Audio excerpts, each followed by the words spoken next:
बिस्मिल्लाहिर्रहमानिर्रहीम। अस्सलामुअलैकुम dear students, मैं हूं प्रोफेसर अज़मत अली और आप देख रहे हैं मेरा चैनल मैथ्स फॉर यू। आपको फ़र्स्ट ईयर मैथमेटिक्स की क्लास में वेलकम करता हूं। आज के लेक्चर में हम फर्स्ट ईयर मैथमेटिक्स में से एक important chapter number 13 inverse trigonometric functions, इसको स्टार्ट करने जा रहे हैं। आपका ये चैप्टर आपके बोर्ड पॉइंट ऑफ व्यू से, आपके एंटी टेस्ट के हवाले से, दोनों हवाले से काफ़ी इंपॉर्टेंट है। इसमें बोर्ड में आपका लॉन्ग क्वेश्चन, आपका शॉर्ट, आपका एमसीक्यू जो है वो लाजमन आता है। तो चैप्टर को स्टार्ट करने से पहले चंद एक कुछ थोड़ी सी प्रीवियस चीज़ें हैं। आज का लेक्चर जो है वो थोड़ा सा कंसेप्चुअल होगा। अगर आप कंसेप्ट क्लियर करने के हवाले से ये वीडियो देखना चाहते हैं तो वेलकम। अगर आप सिर्फ क्वेश्चन करना चाहते हैं तो फिर जब हम एक्सरसाइज 13.1 स्टार्ट करेंगे फिर आप उसे देख सकते हैं। तो आज के लेक्चर में कुछ थोड़ी सी कंसेप्चुअल हम बातें करेंगे। यहाँ पर आपने इन्वर्स ट्रिग्नोमेट्रिक फंक्शन को डिफाइन करना है। हमने chapter number 11 that is trigonometric function, वहाँ पर हमने 6 ट्रिग्नोमेट्रिक फंक्शंस के ग्राफ, उनकी डोमेन, उनकी रेंज के मुतालिक पढ़ा था। मिसाल के तौर पर आपके पास पहला फंक्शन था y = sin x। आप जानते हैं कि y = sin x जो है ये एक ट्रिग्नोमेट्रिक फंक्शन है। इसकी जो डोमेन है, इसकी डोमेन आपके पास होती है -∞ से +∞, यानी कि set of real number r होती है, ठीक है। और इसकी जो रेंज है वो आप जानते हैं, वो आपके पास -1 से +1 क्लोज इंटरवल होता है। अब प्रॉब्लम ये है कि हमने एक रिजल्ट पढ़ा हुआ है आपने मैट्रिक क्लास से, inverse of a function, inverse of a function y = f of x is also a function, is also a function if y = f of x is 1 1 function. Matric class से आप एक result ये पढ़ते आ रहे हैं कि एक फंक्शन का इन्वर्स एग्जिस्ट करता है और वो ख़ुद भी फंक्शन होगा अगर आपका फंक्शन f of x जो है वो एक 1 1 फंक्शन या इंजेक्टिव फंक्शन हो। आल्सो कॉल्ड 1 1 फंक्शन को आप इंजेक्टिव फंक्शन भी बोलते हैं। अब ये चीज़ थोड़ी सी आपके लिए मुश्किल होगी, लेकिन चलें, अगर आप सुन रहे हैं तो आप चाहे फर्स्ट टाइम सुन रहे हैं तो कुछ ना कुछ चीज़ आपके जो है वो आपको समझ आएगी इंशाल्लाह, ठीक है। मैंने लिखा है कि एक फंक्शन का इन्वर्स तब पॉसिबल होता है जब वो फंक्शन बजाते खुद जो है वो 1 1 फंक्शन हो। अब 1 1 फंक्शन होता क्या है? 1 1 फंक्शन किसे कहते हैं? आप कहते हैं y = f of x is called 1 1 if f of x1 equal to f of x2 implies x1 equal to x2। यानी कि फंक्शन की इमेजेस, फंक्शन की अगर इमेजेस सेम हैं तो फिर उसकी जो प्री इमेजेस हैं वो सेम होंगी। मतलब नहीं समझे आप? मिसाल के तौर पर देखें, मैं आपसे कहता हूँ कि देखें आपके पास क्या साइन 180 का आंसर और साइन 0 का आंसर क्या एक जैसा नहीं है? आप कहेंगे जी बिल्कुल एक जैसा है। साइन 180 का भी आंसर 0 है और साइन 0 का आंसर भी 0 है। लेकिन आप मुझे बताएं, क्या आपने यहाँ पर जो नंबर पुट किए हैं एंगल 180 और 0 डिग्री, क्या ये दोनों सेम है? वो सेम नहीं है। 180 डिग्री है और इधर है 0 डिग्री, तो ये दोनों तो आपस में इक्वल नहीं है। लेकिन इनके ऊपर निकाले जाने वाला आंसर साइन 180 और साइन 0 दे आर सेम। तो मैं ये कहूँगा कि इस वक्त जो हमारा फंक्शन y = sin x है इज नॉट 1 1 फंक्शन। ये आपके पास 1 1 फंक्शन नहीं है, ये आपके पास 1 1 फंक्शन नहीं है। मैं एक्चुअली इसको वन वन फंक्शन क्यों बनाना चाह रहा हूँ, एक्चुअली मैंने यहाँ पर इनवर्स साइन फंक्शन मालूम करना है। क्या मालूम करना है? Inverse sine function. देखें इनवर्स साइन फंक्शन की डेफिनेशन क्या है? Inverse sine function, inverse sine function क्या है? इनवर्स साइन फंक्शन को आप इस तरह डिफाइन करते हैं, आप कहते हैं if y is equal to sine x, अगर हमारे पास y इज इक्वल टू एक साइन एक्स फंक्शन है जिसकी जो डोमेन है यहाँ पर वो ये है -π/2 से लेकर +π/2 के दरमियान, और उसकी जो रेंज है वो -1 less than equal to y, y less than equal to +1 के दरमियान है, then y is equal to sine inverse x, this is read as, इसको y is equal to sine inverse x पढ़ना है आपने, साइन x की power -1 नहीं पढ़ना आपने, ठीक है।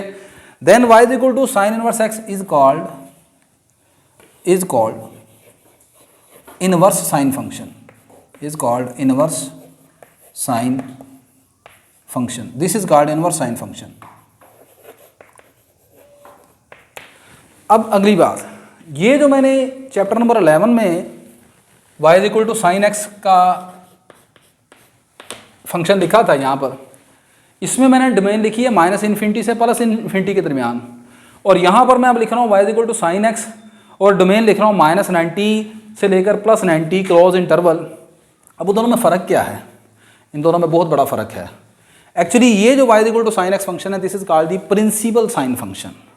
क्या कहलाता है? This is called principal sine function, this is principal sine function, principal sine function है।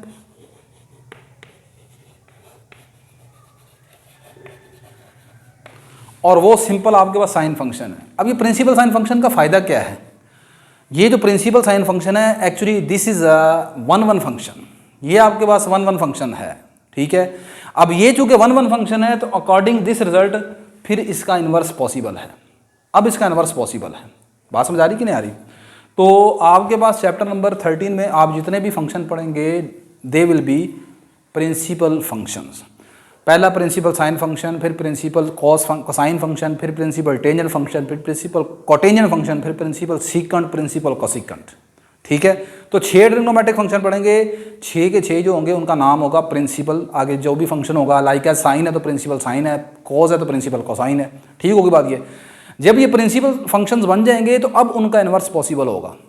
जब तक ये प्रिंसिपल फंक्शन नहीं बनेंगे इनका इन्वर्स पॉसिबल नहीं होगा। प्रिंसिपल फंक्शन बनाने का मकसद क्या है कि they should be one one function, they should be injective function, ठीक है। उनको इंजेक्टिव होना चाहिए, अदरवाइज इन्वर्स पॉसिबल नहीं होगा। इन्वर्स पॉसिबल होगा तो लेकिन वो फंक्शन नहीं बनेगा। आई होप कुछ थोड़ी बहुत आपको चीज़ें समझ आई होंगी, ठीक है। अच्छा, अब मिसाल के तौर पर देखें, मैं आपसे यहाँ पर एक MCQ से प्लॉट करते हैं। यहाँ पर मैं आपको कहता हूँ कि जी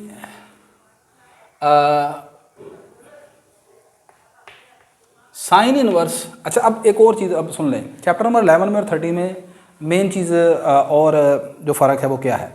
चैप्टर 11 में हम ट्रिग्नोमेट्रिक फंक्शन को अप्लाई करते थे एंगल के ऊपर और आंसर आता था नंबर।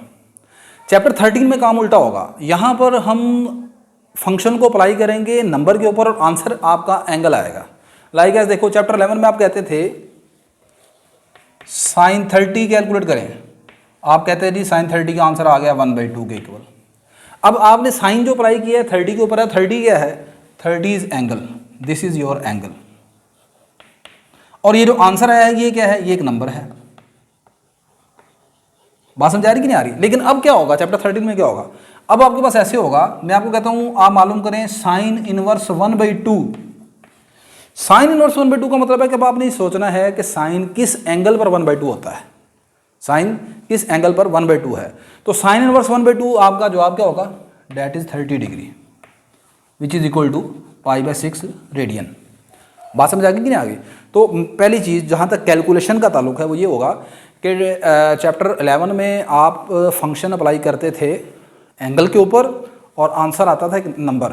अब उल्टा होगा, अब आंसर आप फंक्शन अप्लाई करेंगे नंबर के ऊपर और आंसर क्या आएगा? एंगल आएगा। मिसाल के तौर पर फिर एक चीज़ देखते हैं। मैं कहता हूँ कि आपने 10π/4 या 45 डिग्री का आंसर बताना। आप कहेंगे जी 1045 आ गया 1 के बराबर। अब मैं कहता हूँ कि आप निकालें ये चीज़ tan इनवर्स 1। तो tan इनवर्स 1 का मतलब है कि अब आप ये सोच रहे हैं कि यार tan इनवर्स 1 किस एंगल के ऊपर है। तो tan 1 किस एंगल के ऊपर होता है? π/4 के ऊपर, 45 डिग्री के ऊपर। तो यहाँ पर इसका आंसर आएगा 45 डिग्री। बात समझ आ गई कि नहीं आ गई? तो यहाँ पर आपने जो ट्रिग्नोमेट्रिक फंक्शन अप्लाई करना है, इनवर्स ट्रिग्नोमेट्रिक फंक्शन, वो एंगल के ऊपर, नंबर के ऊपर अप्लाई करेंगे और आंसर एंगल आएगा। ठीक है, लेकिन कुछ एक दो चीज़ों का और भी ख्याल रखना है। मिसाल के तौर पर मैं कहता हूँ जी कि sine inverse 0 equal to option A 0 degree, option B 180 degree, option C 360 degree, option D all of these. मतलब अब आपने ये सोचना है कि यार साइन 0 किसके ऊपर है। आप कहेंगे जी साइन 0 0 के ऊपर भी होता है, साइन 180 भी 0 ही होता है, साइन 360 भी 0 होता है। तो फिर इसका मतलब इसकी बेस्ट ऑप्शन कौन सी हुई? डी लग रही है ना। D is incorrect, right answer is 0।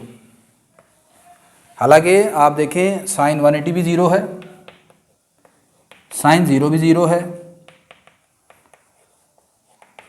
Sign 360 भी 0 है, इन सब का आंसर 0 है। लेकिन इस वक्त जो बेस्ट ऑप्शन है वो आपके पास ए ऑप्शन है, ऑल ऑफ दीज नहीं है। ठीक है, क्यों? आपने एक्चुअली देखना है कि यहां पर अब ये जो मैंने आपको इसकी डोमेन बताई है ना, इसकी साइन फंक्शन की, ठीक है, आपने ये देखना है कि यहां पर जनाब आपका एंगल -90 से +90 के दरमियान होना चाहिए। क्या होना चाहिए? -90 से +90 क्लोज इंटरवल होना चाहिए, -90 से +90। इनवर्स है ना, तो इनवर्स के केस में आपका एंगल जो है वो आंसर आएगा -90 से +90 के दरमियान। ठीक है, तो यहाँ पर -90 और +90 के दरमियान कौन सा एंगल है? 0 डिग्री का, 180 का भी नहीं है, 360 का भी नहीं है। ठीक है, यही तो मैंने आपको बात बताई है कि एक्चुअली जो साइन फंक्शंस हैं या जो चैप्टर नंबर 11 में जितने भी आपने फंक्शन पढ़े हैं वो 1-1 फंक्शन नहीं है। 1-1 फंक्शन का मतलब ये होता है कि आपके पास फंक्शन का आंसर मुख्तलिफ नंबर्स के ऊपर सेम आ जाता है। हालांकि ऐसा नहीं होना चाहिए।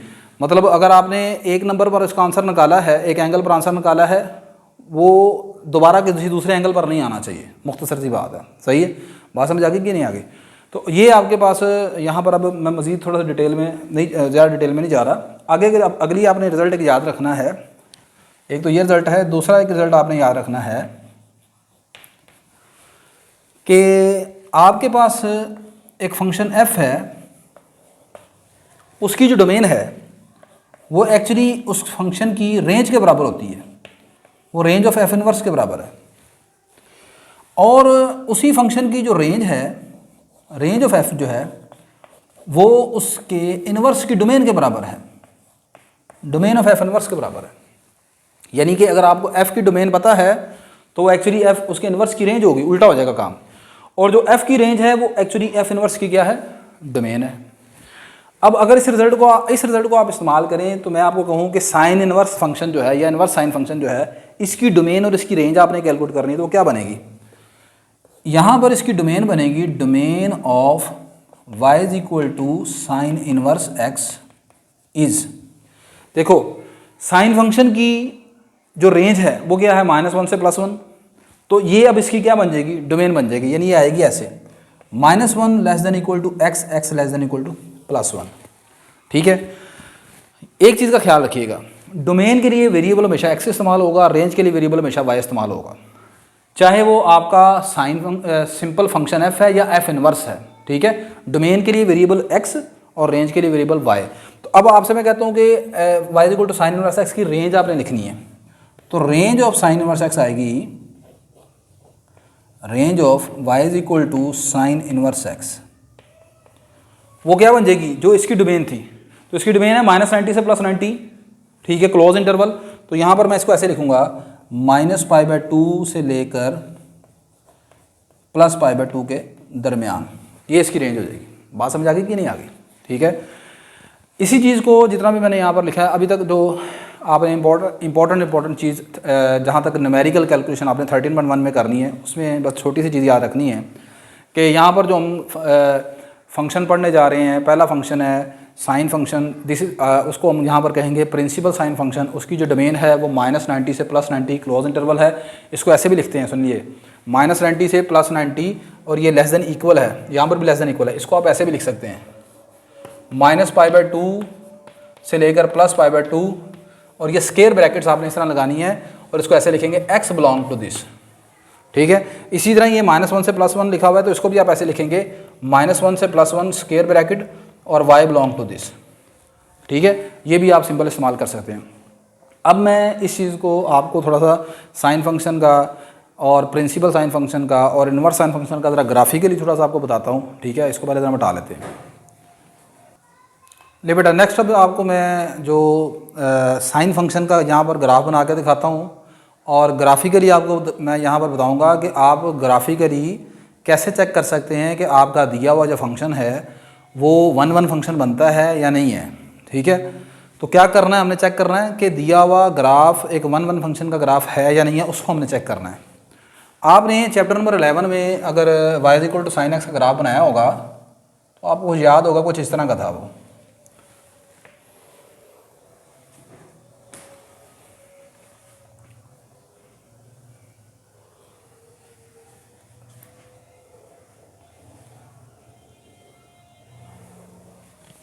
This is the graph of y = sine function. ये y = sin x का ग्राफ है। यहाँ पर आपका जो x है वो -∞ से +∞ के दरमियान है, यानी चैप्टर नंबर 11 वाला आपका जो ग्राफ है वो है। और आपका y जो है वो -1 से +1 के दरमियान होता है। यहाँ पर ये x एक्सिस है, ये ओरिजिन 0, ये y एक्सिस। नो डाउट ये चीज़ें थोड़ी सी आपके लेवल पर मुश्किल हैं, लेकिन चलें कभी कभी थोड़ी सी मुश्किल चीज़ों को, कंसेप्ट को भी सीखना चाहिए। ये नहीं कि हमेशा आप सिर्फ क्वेश्चन को रट्टा लगाते रहें। ये y = sin x का ग्राफ है। यहाँ पर एंगल आपका 0 डिग्री है, यहाँ पर सेंटर में ये 90 डिग्री होता है, आप जानते हैं। ये आपके पास आ जाएगा 180 डिग्री, सेंटर में यहाँ पर 270 है, फिर ये आपके पास 360 है, फिर आपके पास यहाँ पर ये -180 है, इसी तरह दरमियान में -90 है, फिर यहाँ पर आपके पास ये 360 आ जाएगा, दरमियान में -270 है, फिर इसी तरह यहाँ पर अगर आप आगे जाएं तो ये 540 बन जाएगा। अप टू सोन ये ग्राफ आपके पास चलता जाएगा y = sin x का।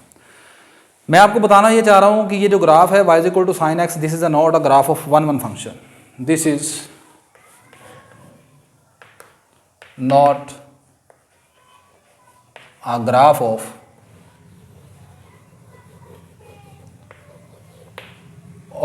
one function. 1-1 या दूसरा नाम 1-1 फंक्शन का दूसरा नाम होता है इंजेक्टिव फंक्शन। इंजेक्टिव फंक्शन ये किसी इंजेक्टिव फंक्शन का या 1-1 फंक्शन का ग्राफ नहीं है। कैसे पता चलेगा मुझे? आप इस ग्राफ को एक हॉरिजॉन्टल लाइन से कट करें। अगर हॉरिजॉन्टल लाइन इसको एक से ज़्यादा पॉइंट पर कट कर गई तो समझ रहे हैं कि ये जो ग्राफ है ये किसी 1-1 फंक्शन का ग्राफ नहीं है। और अगर ये 1-1 फंक्शन का ग्राफ नहीं है तो लिहाजा इस फंक्शन y = sin x का इन्वर्स पॉसिबल नहीं है, ठीक है। चेक करके देखें। मिसाल के तौर पर ये देखिएगा ज़रा, मैंने ये एक हॉरिजॉन्टल लाइन ड्रा की। हॉरिजॉन्टल लाइन बिल्कुल x एक्सिस के पैरेलल लाइन को कहते हैं। आप देखें ये जो लाइन है ये इस ग्राफ को कितने पॉइंट पर कट कर रही है, इनफाइनाइट पॉइंट पर। यहाँ पर है, यहाँ पर है, यहाँ पर है, यहाँ पर है, यहाँ पर है, यहाँ पर है, यहाँ पर, कितने पॉइंट है? एक से ज़्यादा पॉइंट हैं कि नहीं है? तो लिहाजा ये एक तरीकाकार है कि ये जो फंक्शन है y = sin x एक 1-1 फंक्शन नहीं है। अब इसको मैंने 1-1 बनाना है, तो 1-1 बनाने के लिए मुझे क्या करना पड़ेगा? मुझे करना पड़ेगा I should restrict its domain. मुझे इसकी डोमेन को रिस्ट्रिक्ट करना पड़ेगा। रिस्ट्रिक्ट का मतलब इसकी डोमेन को थोड़ा कम करना पड़ेगा, छोटा करना पड़ेगा इसकी डोमेन को। और इतना छोटा करना पड़ेगा कि ये जो ग्राफ है ना, जब इसको मैं किसी हॉरिजॉन्टल लाइन से कट करूं वो तो वो सिर्फ उसको एक ही पॉइंट पर कट करे। तो करके देखते हैं। देखें ज़रा, मैं ग्राफ को यहाँ से मिटा देता हूँ, ख़त्म कर देता हूँ, यहाँ तक 360 तक ले जाता हूँ, ये ख़त्म कर देते हैं, यहाँ से भी ख़त्म कर देते हैं ऐसे। क्या अब ये इसको हॉरिजॉन्टल लाइन जो है वो सिर्फ एक पॉइंट पर कट कर रही है? नहीं, अभी भी आप देखें यहाँ पर भी कट कर रही है, यहाँ पर भी है, यहाँ पर भी है, यहाँ पर भी है, अभी भी बहुत ज़्यादा पॉइंट है। आप कहते हैं जी हम इसको मज़ीद कम कर देते हैं, 180 तक ले आते हैं इधर से भी, और इसको भी इधर से हटा के 180 तक ले आते हैं। क्या अभी ये इसको एक ही पॉइंट पर कट कर रही है? नहीं, अभी भी इसको यहाँ पर 180 पर भी कट करती है, यहाँ पर भी कट कर रही है, यहाँ पर भी कट कर रही है। ये 1 1 तब बनेगा जब आप इसकी डोमेन -90 से +90 के दरमियान रखेंगे, क्लोज इंटरवल। ठीक है, मिसाल के तौर पर आप कहते हैं जी यहाँ तक इसको ऐसे बिठा लेते हैं, इतना कर लेते हैं, ये यहाँ से आप ग्राफ शुरू कर लेते हैं, और इधर भी इसी तरह यहाँ से शुरू कर लेते हैं, ये नीचे से छोड़ देते हैं यहाँ से, यानी ये अभी भी -90 से लेफ्ट पर है और 90 से बड़ा है। तो अभी भी आप देखें ये ग्राफ अभी भी 1 1 नहीं है। क्यों? आप चेक करें कि इतने हिस्से पर ये पॉइंट लाइन, हर horizontal line, every horizontal line, ये नहीं कि जो मैंने सिर्फ पहली लाइन लगाई है, नहीं, कहीं पर भी आप लाइन लगाएं उसको सिर्फ एक ही पॉइंट पर कट करना चाहिए। तो अभी भी ये लाइन इसको 2 पॉइंट पर कट कर गई है। अब अगर आप इसके ग्राफ को ऐसा करें, this is -90 +90, this is -90, centre में 0, आपका ग्राफ सिर्फ इतना रहे अगर ऐसे। अब आप इस ग्राफ को जिस तरह मर्जी कट करते रहें, जहां पर मर्जी रख के कट करते रहें हॉरिजॉन्टल लाइन से, आपकी हॉरिजॉन्टल लाइन, हर हॉरिजॉन्टल लाइन इसको सिर्फ एक ही पॉइंट पर कट करेगी। यहाँ पर रख लें, यहाँ पर रख लें, यहाँ पर रख लें, जिस मर्जी पॉइंट पर आप कट कर लें इसको, every horizontal line cuts its graph only at 1 point. Now this function y is equal to sine x, y is equal to sine x. कब? जब आपका x जो है वो -π/2 यानी -90 से बड़ा या बराबर, और +90 यानी कि π/2 से π/2 लिखेंगे इसे, π/2 से छोटा या बराबर है। तो ऐसी सूरत में ये जो y is equal to sine x function है, this will become 1 1 function and also called principal sine function. अब जब ये प्रिंसिपल साइन फंक्शन बन गया तो अब इसका इनवर्स पॉसिबल है। अब इसका इनवर्स पॉसिबल होगा, और उसका जो इनवर्स बनेगा y is equal to sine inverse x, वो इस तरह का है, दिस वन। अब होगा क्या? इनवर्स साइन फंक्शन में होता क्या है, ये वाला जो पॉइंट है यहाँ पर x की कीमत 90 है और y 1 है। आप जानते हैं साइन 90 1 होता है, तो y की कीमत 1 है, तो ये ऑर्डर पेयर बनेगा 90 और 1 का। यहाँ पर ये जो है x की कीमत -90 है और y की कीमत -1 है, तो ये ऑर्डर पेयर बनेगा -90 और 1 का। लेकिन जब आप y is equal to sine inverse x की बात करेंगे, y is equal to sine inverse x की, तो ऐसी सूरत में आपके पास ये ऑर्डर पेयर चेंज हो जाएगा। यहाँ पर x की वैल्यू होगी +1 और यहाँ पर आपके पास x की वैल्यू है -1। मतलब ये देखें, यहाँ पर ये नंबर आपके पास चेंज हो जाएंगे। पहले मैंने x एक्सिस के ऊपर लिखा है एंगल को और y पर लिखा है नंबर को, ये +1 है, यहाँ पर y की कीमत -1 है।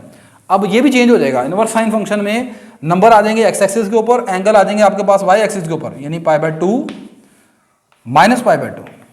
तो आपका ये वाला जो ऑर्डर पेयर बनेगा, इस मरतबा ये बनेगा x 1 है और y π/2 है, क्योंकि मैंने आपको बताया कि इनवर्स फंक्शन में होता क्या है, नंबर गिवन होता है, एंगल मालूम करना होता है। तो x पोजीशन के ऊपर आपका नंबर होगा और इधर एंगल आ जाएगा। और इसी तरह यहाँ पर आपके पास नंबर -1 है, -π/2 आ जाएगा। ठीक है। दूसरा एक आखिरी चीज़ जहाँ पर मैंने इतनी चीज़ें बताई हैं, y is equal to x is a line of symmetry. ये आपको MCQs में पूछा जा सकता है। Is a line of symmetry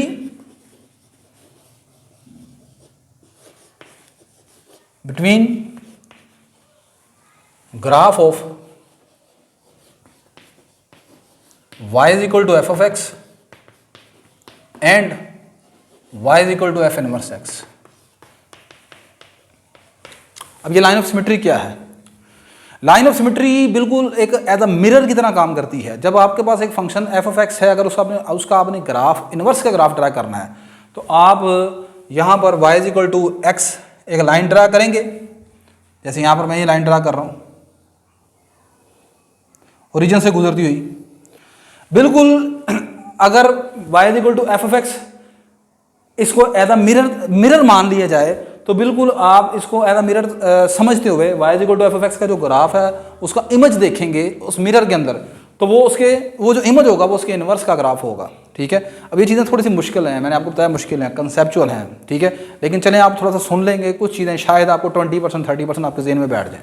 ठीक है, तो ये आपके पास जनाब यहाँ पर आज के लेक्चर में हमने इसका कॉन्सेप्ट पढ़ा। उसके बाद एक लास्ट चीज़, यहाँ पर अब मैं एक टेबल बनाने लगा हूँ। आपने उस टेबल में मैं आपको फंक्शंस की, प्रिंसिपल फंक्शंस की डोमेन और रेंज लिख के देने लगा हूँ, आपने उनको याद रखना है। ठीक है, ताकि एक्सरसाइज 13.1 में जब उनकी ज़रूरत आए तो फिर आप वहाँ पर उसे कर सकें। ठीक है, तो ये टेबल अब मैं बनाने लगा हूँ, आपने उसको याद रखना है।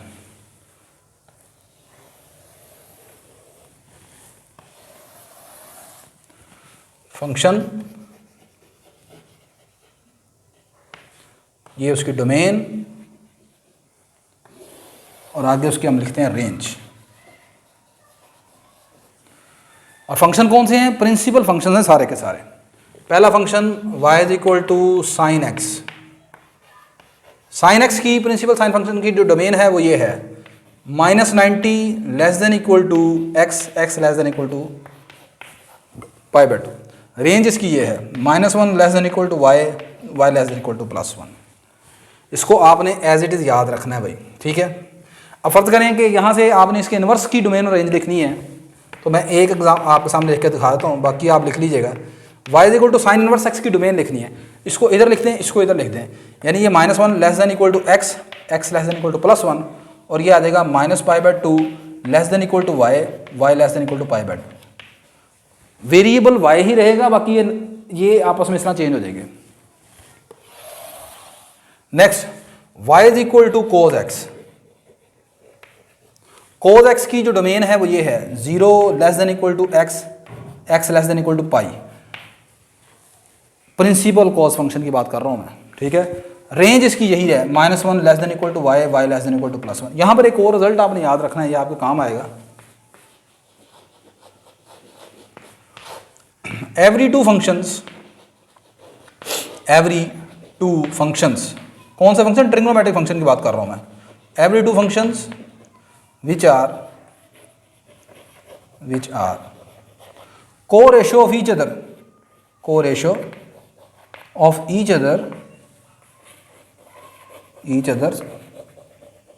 has same range, हर वो दो ट्रिग्नोमेट्रिक फंक्शन जो एक दूसरे की को रेशो हैं उनकी रेंज एक जैसी होगी। साइन और कोसाइन एक दूसरे के को रेशो हैं, इन दोनों की रेंज एक जैसी है। टेंजेंट और कटेंजेंट एक दूसरे की को रेशो है तो उनकी रेंज एक जैसी है। और सीकेंट और कोसेकेंट एक दूसरे की को रेशो है तो उनकी रेंज एक जैसी है। ये आपके लिए हेल्पफुल हो जाएगा। y is equal to cos x, domain ये है, रेंज ये है। इसका इनवर्स बनाना है वो अब आप बना सकते हैं। y is equal to tangent x, domain -90 से +90। फर्क क्या है? साइन की तरह ही है बिल्कुल, लेकिन उसमें यहां पर लेस देन इक्वल है, यानी 90 शामिल है, यहां पर 90 शामिल नहीं करना आपने। क्यों? उसकी वजह यह है कि tan 90 इन्फिनिटी हो जाता है, तो इसलिए यहां पर इक्वालिटी का साइन नहीं आएगा। इसकी रेंज वही है। अच्छा, इन तमाम ये जो तमाम प्रिंसिपल फंक्शंस हैं इनकी रेंज वही है जो चैप्टर 11 में है, आपने पढ़ी है। ठीक है, रेंज नहीं चेंज हुई। तो रेंज इसकी यही है -∞ less than equal to y, y less than equal to +∞। Next, y is equal to cot x, इसकी रेंज वही है, उसी की तरह ही है जिस तरह कोस एक्स है डोमेन, लेकिन सिर्फ यही है यहाँ पर 0 less then x, x less then आएगा पाई। ठीक है, क्योंकि कोट जो है वो होता है कोस ओवर साइन, और साइन 0 होता है तो कोट 0 इन्फिनिटी हो जाता है। ठीक है, इसलिए यहाँ पर कोस के केस में इक्वल है, यहाँ पर इक्वल नहीं आएगा। ठीक है, और रेंज इसकी यही है जो टेन की है -∞ less than y, y less than +∞। आगे दो रह गए, y is equal to secant x. Secant x की जो डोमेन है, सीकेंट की जो डोमेन है वो बिल्कुल कोस की तरह है। ठीक है, सीकेंट किसका उल्टा है? कोस का। तो इसकी डोमेन बिल्कुल कोस की तरह है, लेकिन थोड़ा सा फर्क है। 0 less than equal to x, x less than equal to pi, जबकि x यहाँ पर 90 के बराबर नहीं हो सकता π/2, क्यों नहीं हो सकता? आप जानते हैं कि सीकेंट एक्स जो है वो होता है 1/cos x। अगर मैं एक्स की जगह 90 पुट कर दूं तो सीकेंट 90 देखें क्या बनेगा, सीकेंट π/2 1/cos 90। cos 90 होता है 0 के बराबर, तो 1/0 क्या आ गया, इन्फिनिटी। तो सीकेंट 90 क्या हो गया, इन्फिनिटी। इसलिए यहाँ से आपने ये लिखना है कि इसकी जो सीकेंट की जो डोमेन है वो वही है जो कोस की डोमेन है, ठीक है, लेकिन उसमें सिर्फ x नॉट इक्वल टू π/2 है। इसकी रेंज क्या है, इसकी रेंज होती है जी ये y absolute greater than equal to 1, ठीक हो गया, y absolute greater than equal to 1। अच्छा, y is equal to cosecant x। Cosecant का ताल्लुक साइन के साथ 1/sin, तो बिल्कुल यही होगा -π/2 less than equal to x less than equal to π/2, लेकिन इसमें x नॉट इक्वल टू 0 आएगा साथ, ठीक है। और बाकी मैंने बताया कि सीकेंट और कोसिकेंट एक दूसरे की को रेशो है, तो इनकी रेंज एक जैसी है, y greater than equal to 1। Clear होगी बात क्या नहीं? अच्छा, अब देखें, आपने तीन फंक्शन हैं, उनकी डोमेन याद रखनी है, बाकी तीन की वैसे ही याद हो जाती है। अब तीन की बजाय भी दो ही हैं, साइन और इसका उलट कोसिकेंट, इन दोनों की डोमेन एक जैसी है। साइन के साथ टेन है, टेन क्या होता है, साइन ओवर कोस, ऊपर साइन लिखा हुआ है, ठीक है। इस तरह आगे रह गया कोस, कोस का ताल्लुक, कोस और कोसिकेंट का उल्ट सीकेंट, ये बिल्कुल एक जैसे हैं। और कोस का ताल्लुक कोट के साथ भी है, कोट क्या होता है, कोस ओवर साइन, ठीक है। तो आई होप कि ये टेबल आप याद कर लेंगे, ठीक है। इंशाल्लाह नेक्स्ट लेक्चर में हम एक्सरसाइज 13.1 में चंद एक रिज़ल्ट जो हैं वो इस्तेमाल होंगे, उनके ऊपर पहले डिस्कशन करेंगे, ठीक है। फिर एक्सरसाइज 13.1 जो है हम स्टार्ट करेंगे। लेक्चर थोड़ा सा मुश्किल है, मैं जानता हूँ, लेकिन चलें, अगर आपको थोड़ा बहुत कुछ चीज़ें समझ आ जाएँ तो मुझे खुशी होगी। तो इंशाल्लाह नेक्स्ट लेक्चर में आपसे दोबारा मुलाकात होती है। अल्लाह हाफिज़।